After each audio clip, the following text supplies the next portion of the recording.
पिछले सरकार ने एनसीसी को उठा दिया स्कूल कॉलेज से, एक जय हिंद वाहिनी लगाया। इतना घटिया सोच के देश की एनसीसी से ट्रेंड होने से एक डिसिप्लिन, एक राष्ट्रभक्त अपने स्टूडेंट लाइफ से बनने का मौका मिलता है। मैं उन लोगों को बताया जो पश्चिम बंगाल सरकार, अभी मैं उनको डीओ लेटर लिखूंगा। उन्होंने बताया एक प्रोटोकॉल होता है, वो उसके अंदर स्कूल कॉलेज अप्लाई करेगा और आप भी रक्षा मंत्री को लिखिए एनसीसी को और भी कॉलेज स्कूल में एक्सपेंड करने का काम मैं उनका साथ बात करूं। उन्होंने बहुत सुनकर प्रसन्न हुआ।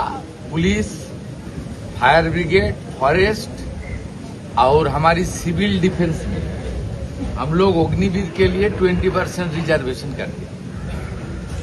जो हमारी अग्निवीर है, हमारी जो एक सर्विसमैन है, सैनिक बोर्ड का साथ भी काम हम लोग शुरू कर दिया। सितंबर में डिजास्टर मैनेजमेंट का एक नया ग्रुप आ रहा है, सैनिक बोर्ड का साथ हम लोग का कुछ लोग लिया है। हम 200 का एक छोटा टीम शुरू कर रहा हूँ हम लोग। उसका नाम भी हम लोग दे दिया है अर्जुन वाहिनी। वो भी काम शुरू करेगा। और बाकी डिफेंस सेक्टर में कुछ बड़ा मैन्युफैक्चरिंग यूनिट आएगा तो जमीन के लिए कोई दिक्कत नहीं होगा। State government are ready to rendering their both hand. ये बात मैं उनको बताया। आने वाला दिन में उनका आशीर्वाद से, मोदी जी का मार्गदर्शन में हम लोग बंगाल को खड़ा करने का काम करेंगे। এটা পশ্চিমবঙ্গের পক্ষে একটা শুভ দিন, কারণ এর সঙ্গে এখানকার ইকোনমি, এখানে স্কিল্ড এবং আনস্কিল্ড কাজের অনেক সুযোগ হবে, ইনফ্রাস্ট্রাকচার বাড়বে। আর আগামী দিনে আমরা একসঙ্গে কাজ করতে পারবো। যাদবপুর আমাদের গার্ডেন রিচ শিপ বিল্ডার একটা অত্যন্ত সাউন্ড অর্গানাইজেশন।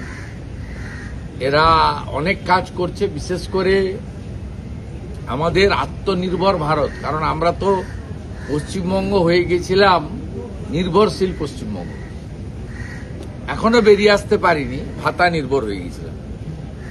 আর মোদিজির নেতৃত্বে, রাজনাথ সিংজি, অমিত শাহজির নেতৃত্বে ভারত হচ্ছে আত্মনির্ভর। সেটা আমরা অপারেশন সিন্দুরে দেখেছি। লখনৌ থেকে আর্মির যে তৈরি করা ব্রহ্মস কিভাবে পপুলার হয়েছে, কিভাবে বিদেশি শক্তিকে চুরচুর করে দিয়েছে, ভেঙে তছনছ করে দিয়েছে। পশ্চিমবঙ্গে এর বড় অপরচুনিটি রয়েছে, প্রচুর জমি আছে, হিউজ রিসোর্সেস রয়েছে, কাঁচামাল আছে, জল আছে, এখানে কানেক্টিভিটি ভালো আছে, আপনার এনএইচ, রেল, ফ্রেট করিডোর সব আছে। ন্যাচারালি এখানে ডিফেন্স সেক্টরেও অনেক কাজ হবে। গার্ডেন রিচ শিপ বিল্ডার্সও দে আর কমিটেড, তারাও অনেক বড় করবে। অ্যাজ এ মুখ্যমন্ত্রী হিসেবে আমাদের দায়িত্ব, আমার সঙ্গে চিফ সেক্রেটারি ছিলেন, আমরা ওনাদের ফুল কোঅপারেশন করব।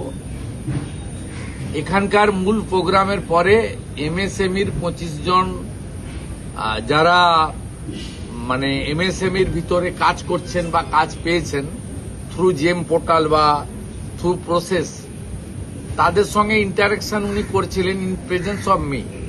ওরা বলছিল এই যে লাস্ট 3-3.5 মাসে যে আমাদের ধারণাই অনেকটাই বদলে গেছে, যে এখানে তোলাবাজি, কাটমানি, গুন্ডামি এগুলো সবই বন্ধ হয়ে গেছে। আমার কাছ থেকে লোক নিতে হবে, অন্য কাউকে ঢুকতে দেব না। এইসব যে জিনিসগুলো এখানে ছিল, ব্যাড প্র্যাকটিসেস, ওগুলো অনেকটাই চলে গেছে। এবং লোকাল পুলিশকে আগে গিয়ে হাত পাততে হতো, বলতে হতো চলুন সাহায্য করবেন, গোলমাল হয়েছে। এখন পুলিশ গিয়ে খোঁজ নেয় যে ঠিকঠাক চলছে তো, অসুবিধা নেই তো। এটা আমি বলছি না, এখানে যারা এমএসএমই যারা ছিলেন তারাই মাননীয় ডিফেন্স মিনিস্টারকে বলছিলেন যে আমরা আমাদের অভিজ্ঞতা দিয়ে এই অল্প দিনের মধ্যে অনেক কিছু পরিবর্তন দেখছি। অর্জুন বাহিনীর বিষয়টা যদি একটু বলেন। তারাতলার ইনসিডেন্টের পরে আমরা ডিজাস্টার ম্যানেজমেন্ট এবং সিভিল ডিফেন্স থেকে একটা বাহিনী তৈরি করার কথা বলেছিলাম, যাতে আমরা অগ্নিবীরদের নেব। যেহেতু অগ্নিবীরদের আমরা জানুয়ারির আগে পাচ্ছি না, মানে তাদের ফার্স্ট ব্যাচকে আমরা জানুয়ারিতে পাবো। তাই এখন আমরা সৈনিক বোর্ডের কাছ থেকে 200 জন নিয়েছি। 100 জন থাকবে কলকাতাতে, 50 জন থাকবে হিল দার্জিলিংয়ে, আর 50 জন থাকবে সাগরে কাকদ্বীপ। যে কোনো ধরনের ডিজাস্টারের ক্ষেত্রে তারা কুইক রেসপন্স করতে পারবে উইথ মডার্ন ইকুইপমেন্ট। প্রচুর টাকা ভারত সরকার দিয়েছিলেন ডিজাস্টার ম্যানেজমেন্টে, আগের সরকার খরচ করেনি। আমরা সেগুলো দিয়ে নতুন করে তৈরি করছি, কারণ তারাতলার ইনসিডেন্টে আমরা দেখেছি এনডিআরএফ তারা 22টা লোককে জীবন্ত বার করেছে। It's a good achievement. Kolkata পুলিশেরও ভালো রোল ছিল। এর আগে আমফানের সময় আপনারা জানেন 3 দিন ধরে কলকাতার রাস্তায় গাছই তুলতে পারেনি। উড়িষ্যা ম্যানেজমেন্ট, যে উড়িষ্যা ওএমজি যারা, তাদেরকে এনে কলকাতাকে ক্লিয়ার করতে হয়েছে। আমাদের তো এত বড় সিটি, এত ইলিগাল কনস্ট্রাকশন হয়েছে, এত বড় জায়গা, এখানে আরো আধুনিক মানের ব্যবস্থা থাকা দরকার বিপর্যয় মোকাবিলা করার ক্ষেত্রে। সেই জন্য অর্জুন বাহিনী তৈরি করা হচ্ছে। সেপ্টেম্বর মাসে তারা কাজে নামবেন, আমি লঞ্চিং করব এবং উদ্বোধন। ইনফ্রাস্ট্রাকচার ডেভেলপমেন্টের জন্য কি কোনো বড় আমরা পেয়েছি, বিল্ডিং, ক্যাম্পাস সব পেয়েছি। তার সঙ্গে লজিস্টিক সাপোর্ট যা যা লাগে আপনার একদম সবই, মানে আধুনিক মানের গাড়ি থেকে আমাদের যা যা লাগে সমস্ত, ইভেন ক্যামেরা এবং ওখানে কোনো জীবিত লোক আছে কিনা, তার এখন তো সব বেরিয়ে গেছে। আমরা খানিকটা এনডিআরএফ কে ফলো করতে বলেছি। এখনকার যে রাজ্য সরকারের যে বিপর্যয় মোকাবিলা বাহিনী আছে, তার সবাই মানে ম্যাক্সিমামটাই পার্ট টাইম লোকজনদের নিয়ে চলে। তো তাদেরকে ট্রেন করা, পার্ট টাইম লোকজনও যদি দক্ষ হয় এবং তারা যদি প্রশিক্ষিত হয়, তারাও কাজে লাগতে পারে। কিন্তু আপনার দক্ষতা তো দরকার। আপনি 6000 ফায়ার ব্রিগেডের ছেলে ঢুকিয়েছেন, ট্রেনিং দেননি। 1,15,000 সিভিক ভলেন্টিয়ার ঢুকিয়েছেন, ট্রেনিং দেননি, পুলিশ বানিয়ে দিয়েছেন। এভাবে তো হতে পারে না। আপনি যে কাজের জন্য, সে কাজের জন্য আপনার তো ন্যূনতম একটা 3 মাস, 6 মাস বা 1 বছরের ট্রেনিং নিতে হবে ওই কাজে। আপনি যদি সাঁতার না জানেন, সাঁতার শেখাতে হবে তো। তাহলে বলা যায় যে এনডিআরএফ এর আদলে এদেরকে ট্রেন করা হবে। এরা ট্রেন্ড না, সৈনিক বোর্ড থেকে যারা আসছে ট্রেন ফর ডিজাস্টার ম্যানেজমেন্ট। হ্যাঁ, ওদের কাছ থেকে নিচ্ছি তো আমরা। নিউ রিক্রুটমেন্ট নয়, আপাতত রাজ্য সৈনিক বোর্ড থেকে নেওয়া হচ্ছে, যারা আর্মিতে কাজ করে এসেছেন সদ্য। আর জানুয়ারি মাস থেকে অগ্নিবীরদের নিয়ে নেওয়া হবে, ফার্স্ট ব্যাচকেই পেয়ে যাবো আমরা। আর আমাদের পুলিশ সহ ফায়ার ব্রিগেড, ফরেস্ট, ডিজাস্টার ম্যানেজমেন্টে আমরা 20% অগ্নিবীরদের প্রেফারেন্স देव रिक्रूटमेंट में। सेंट्रल गवर्नमेंट का हर कार्यक्रम में स्टेट का चीफ मिनिस्टर और चीफ सेक्रेटरी का बुलाने का मैंडेटरी भी है, प्रैक्टिस भी है। मोदी जी फॉलो करता है, मोदी जी का सरकार फॉलो करता है, पिछले सरकार फॉलो नहीं किया। স্যার, আগে কি আমন্ত্রণ দিয়েছিল, ওনারা কি আসেননি এমন কিছু? আমি জানবো কি করে? আমি তো এলওপি ছিলাম, লিডার অফ অপোজিশন ছিলাম। আমি জানবো কি করে? কাছেই বাড়িও না, চলে যান দেখ। मुझे सर, आप यहाँ पर निवेश लाने का बहुत प्रयास कर रहे हैं। आपका प्रयास है कि बंगाल निवेश में चाहिए ना। 1 करोड़ यंग लड़का बाहर चला गया है, माइग्रेंट लेबर। जी, वो काम कर रहा है हैदराबाद में, चेन्नई में, सूरत में, पुणे में। उसको तो यहाँ वापस लाने का जिम्मेदारी ये सरकार का है। लेकिन मेरा सवाल ये है सर कि निवेश तो आप प्रयास कर रहे हैं, लेकिन लक्ष्य कोजी को लेकर एक बयान आया जिसके कारण से फिर उद्योगपतियों में कंफ्यूजन हो गया। उनका उत्तर इंडस्ट्री सेक्रेटरी दे दिया। আচ্ছা, এই যে এরকম প্রতিরক্ষা সরঞ্জাম, প্রতিরক্ষা শিল্পের জাহাজ, বাণিজ্যিক জাহাজ ছাড়াও পরিবেশ বান্ধব জাহাজ তৈরি হবে।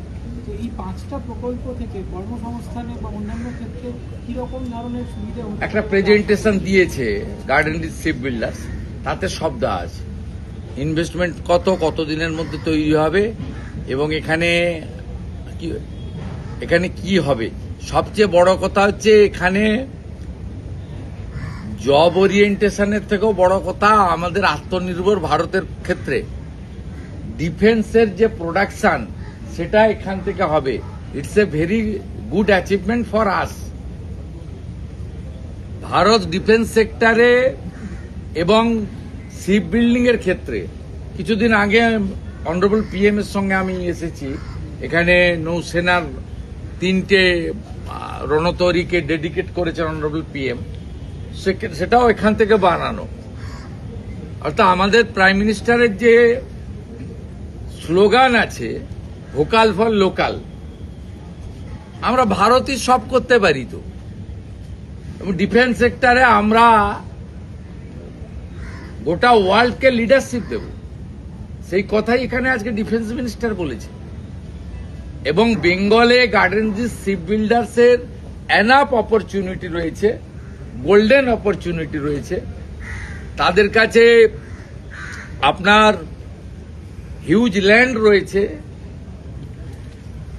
মানে একদম ইনফ্রাস্ট্রাকচার রয়েছে। এটাকে প্রপারলি তারা যদি ইউজ করে খুব ভালোই হবে। এখানে ডিফেন্সের সেক্রেটারি যিনি ছিলেন তিনি বললেন এবারে 25% ওনাদের যে ডিফেন্সের যা তৈরি হচ্ছে 25% they have already allotted to the Garden Reach Shipbuilders. Garden Reach Shipbuilders মানে কলকাতা মিন্স ওয়েস্ট বেঙ্গল।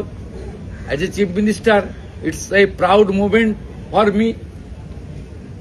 পশ্চিমবাংলার চিফ মিনিস্টার যে দলেরই হোক, যেই ব্যক্তিরই হোক, তার কাছে Garden Reach Shipbuilder organisation যত তারা স্ট্রেনথেন হবে, যত বেশি করে কাজ করবে, সেটা তো পশ্চিমবঙ্গের পক্ষে এবং তার মুখ্যমন্ত্রীর পক্ষে আনন্দের।